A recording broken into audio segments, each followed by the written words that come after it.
হ্যারিকে ধরে ফেলে অদ্ভুত কাণ্ড ঘটাচ্ছে অগ্নি। সম্পূর্ণ জানতে ভিডিওটিতে একটি লাইক করে দেখতে থাকো।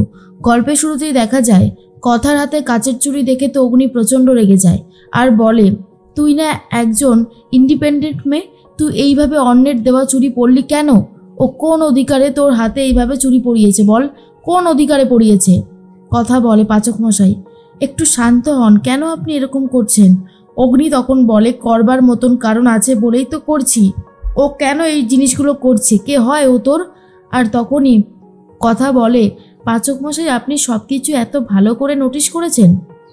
তখনই পাচক মশাই বলে, করতে তো হবেই, ওই ছেলেটা একটা বেয়াদব ছেলে, ওকে না আমি জব্দ করে দেবো। হ্যাঁ, আমি এই বলে দিচ্ছি, ও যদি ফার্দার আর কোনো বাড়াবাড়ি করে ওকে আমি আর এত সহজে ছাড়বো না। কথা বুঝতে পারে পাচক মশাই প্রচণ্ড রেগে গেছে, আর রেগে গেছে বলে এই জিনিসগুলো করছে। আর মনে মনে এটাও ভাবে, ছোটকা যেমনটা বলেছিল তাহলে কি তেমন কিছুই হতে চলেছে? শেষ পর্যন্ত কি পাচক মশাই আমাকে ভালোবাসার কথা বলবে? না না, আমি হয়তো একটু বেশি আশা করছি, এমনটা তো হওয়ার কথাও নয়। অন্যদিকে অগ্নি খুব তো রেগে যায় আর ভাবতে থাকে, হ্যারিকে আমায় ধরতেই হবে, যেভাবেই হোক না কেন ওই হ্যারিকে আমি ধরবই। এর মধ্যেই সকাল হয়ে গেছে। কথা তো সকালবেলায় উঠে পড়েছে, ফ্রেশ হয়ে এসে সিঁদুর পড়তে থাকে আর তার মধ্যেই চুড়িগুলো দেখে আগের দিনের কথাগুলো ভাবছিল। ঠিক তখনই অগ্নি ঘুম থেকে উঠে পড়ে আর বলে, বাবা, হ্যারির দেওয়া চুড়ি দেখতে শুরু করে দিয়েছে সকাল সকাল। এর মধ্যেই কথা উঠে তো পড়েছে, কথা সমস্ত জামাকাপড়গুলো বিছানার চাদরগুলো ভাঁজ করতে থাকে আর অগ্নি তো রেগে যায়। অগ্নির বারবার হাঁচি হতে থাকে। এরপর আমলকি নিয়ে এসে কথা অগ্নিকে দিতে চাইলে অগ্নি বলে, আমার এসব কিচ্ছু লাগবে না, তুই যা শুরু করেছিস এসব আমার কিচ্ছু দরকার নেই, এই বলে ঘর থেকে বেরিয়ে যায়। আর তখনই ছোটকা চলে এসেছে। কথা বলে, ছোটকা বলছি আর এরকম কিছু করবার দরকার নেই। ছোটকা তখন বলে, কেন করবার দরকার নেই কেন? দেখো কথা, তুমি কি আমাকে বিশ্বাস করো না? তখনই কথা বলে, এটা কোনো কথা হলো ছোটকা? আমি তোমাকে বিশ্বাস করি, নিজের থেকেও বেশি বিশ্বাস করি। এর মধ্যেই ছোটকা তখন বলে, দেখো অগ্নির সাথে এই সমস্ত করতে আমারও মন চাইছে না, কিন্তু কি বলো তো, কিছু কিছু ভালোর জন্য কিছু কিছু খারাপ মাঝে মধ্যে করতে হয়। অগ্নি মা মরা ছেলে, তুমি তো জানোই, মায়ের ভালোবাসা স্নেহ মমতা সেভাবে পাইনি, তাই ওর মনের মধ্যে একটা আক্ষেপ আছে। আর সেই আক্ষেপটা স্ত্রীরাই সব সরিয়ে দিতে পারে। তাই আমি বলছি, তুমি আর ও তোমাদের দুজনকে কাছাকাছি আসতেই হবে। আর অগ্নি নিজেই ভালোবাসার কথা বলবে, আমি শুধু সেটাই চাইছি, ব্যাস আর কিছুই না। অন্যদিকে দেখা যায় ছোটকা মনে মনে এটাই ভাবে, অগ্নি আর কথাকে যেভাবেই হোক এক করবে, যত প্রবলেমই হোক না কেন। কায়দা কানুনে চলে গেছে সবাই, অর্ণা, প্রি, আক্কি, প্র্যাটি, এমনকি বিগ ব্রো। আর অগ্নি তখন বলে, শোন, এই হ্যারি বলে ছেলেটাকে খুঁজে বার করতে হবে, একে আমি এত সহজে ছেড়ে দেব না, এর এমন একটা ব্যবস্থা করব সারা জীবন ধরে পস্তাবে। তখনই প্রি বলে, কেন রে বিগ ব্রো, ও কি করেছে তুই যে এরকমভাবে রেগে যাচ্ছিস? বিগ ব্রো তখন বলে, করেছে, অনেক বড়ই ক্ষতি করেছে। আর শোন, তুই এত বেশি কথা বলছিস কেন? তুই ভুলে যাস না যে বিবাহিত, ঠিক আছে? প্রি তখন বলে, ধুস, ওই ভ্যাবলাচরণের সাথে কি আর সংসার করা যায়? অগ্নি তখন বলে, তাই না, সংসার করা যায় না, একদম আউফাও কথা বলবি না, তাহলে কিন্তু খুব খারাপ হয়ে যাবে, কথাটা মাথায় রাখিস। অন্যদিকে দেখা যায় ছোটকা লুকিয়ে লুকিয়ে অগ্নিদের সমস্ত কথা শুনতে থাকে। অগ্নি বলে, আমি ওই হ্যারির অ্যাড্রেসটা জানবো, তারপর ওর বাড়িতে গিয়ে ওর সাথে আমি কথা বলবো, আচ্ছা মতন ধোলাই দেব। এর মধ্যেই শুনে নিয়েছে ছোটকা। তখনই আবারও চলে গেছে কথার কাছে আর বলে, জানো তো কথা, এখন অগ্নি প্ল্যান করছে যে হ্যারির ঠিকানায় গিয়ে হ্যারিকে উদ্যমাদ্যম মারবে। তখনই কথা বলে, হ্যাঁ, এবার কি হবে? ওই ওই মানে রেজিস্টারেও তো হ্যারির দাদাভাইয়ের ঠিকানা কিছু লেখা নেই। তখনই ছোটকা বলে, ঠিক আছে, আমি এক্ষুনি হ্যারিকে ফোন করে বলে দিচ্ছি ওখানে গিয়ে একটা অ্যাড্রেস লিখে আসতে। কথা বলে, রিজুকে বলে দিলে হতো না? তখনই ছোটকা বলে, আরে না, রিজু তো আমাদের শেফ এভির ভক্ত একেবারে, না না, এটা হবে না, আমি বরং ওকেই আলাদাভাবে বলি। আর ঠিক তখনই বলতে শুরু করে ছোটকা আর বলে, শোনো নীলাদ্রি, তুমি এখন টি লাউঞ্জে যাবে, সেখানে রেজিস্টারে তোমার একটা ভুলভাল ঠিকানা দিয়ে আসবে, ঠিক আছে? তখনই নীলাদ্রি বলে, আচ্ছা ছোট মামাই। এর মধ্যেই দেখা যায় সকাল সকালই মনে মনে দাদু ভাবতে থাকে আজকে কথাটা বলবে অগ্নিকে। এর মধ্যেই তিমিরকে খুঁজতে শুরু করে।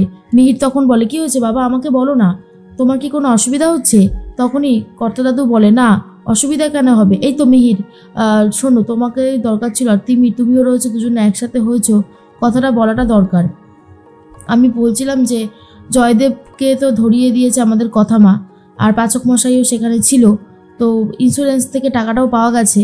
ওই পোড়া কোম্পানি তো চালানোর মতন ক্ষমতা আর এখন আমার নেই, তাই আমি ভাবছি পালের গোদাকেই সমস্ত দায়িত্বটা দেব। আমি কি ভুল কিছু ভেবেছি তিমির? তখনই তিমির বলে, না বাবা, তুমি একদমই ভুল কিছু ভাবুনি, তুমি যা ভেবেছো সেটা একদমই ঠিক।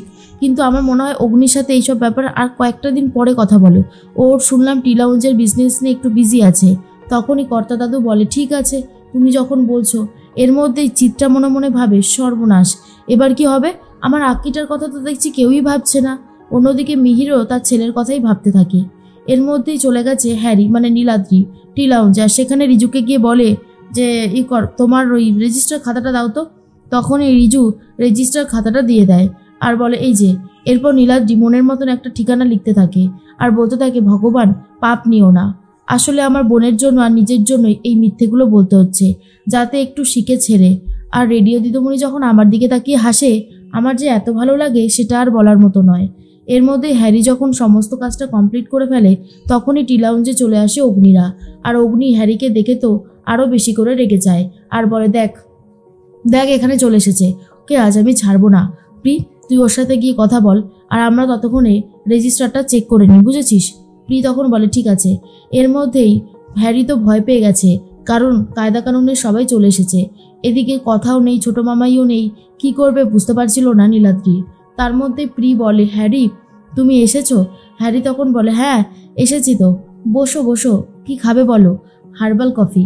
এরপর 3টে হার্বাল কফির অর্ডার দেয় আর অর্ণাকে একটা দিলে অর্ণা তখন বলে, শেষ পর্যন্ত এখন গোবর দেবীর হার্বাল কফি খেতে হবে? তখনই প্রি বলে, খা না, এটা হ্যারির স্পেশাল হার্বাল কফি।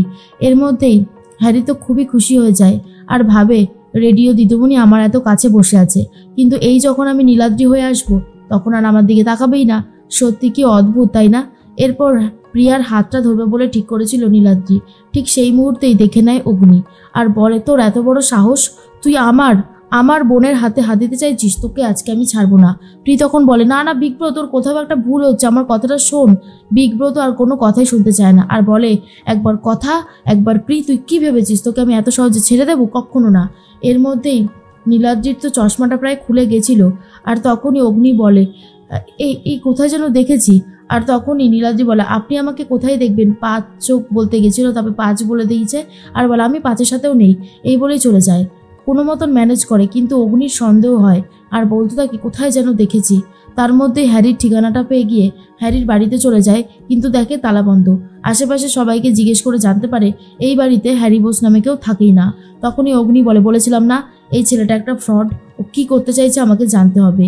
এদিকে কথাকে লাগানোর জন্য 2টো সিনেমার টিকিট নিয়ে এসেছে অগ্নি আর বলে, চল ম্যান্ডি, আজকে তুই আর আমি সিনেমা দেখে আসি। ছোটকা আগে থেকেই কথাকে বলে দেয়, আরে ওটা একটা টোপ, তুমি এক কাজ করো, ওই 2টো টিকিট চাও, তুমি আর হ্যারি যাবে বলো সিনেমা দেখতে, দেখোই না কি হয়। এরপরে কথা বলে, ম্যান্ডি যদি না আসে ওই টিকিট 2টো আমাকে দিন, আমি হ্যারিকে দিয়ে দেবো, ও সিনেমা দেখতে খুব ভালোবাসে। তখনই অগ্নি বলে, এটা তো কাপল টিকিট আছে, ওর সাথে কে যাবে? তখনই কথা বলে, সেরকম হলে না হয় আমিই যাব। আর এটা শুনে তো অগ্নি আরোই বেশি রেগে যায়।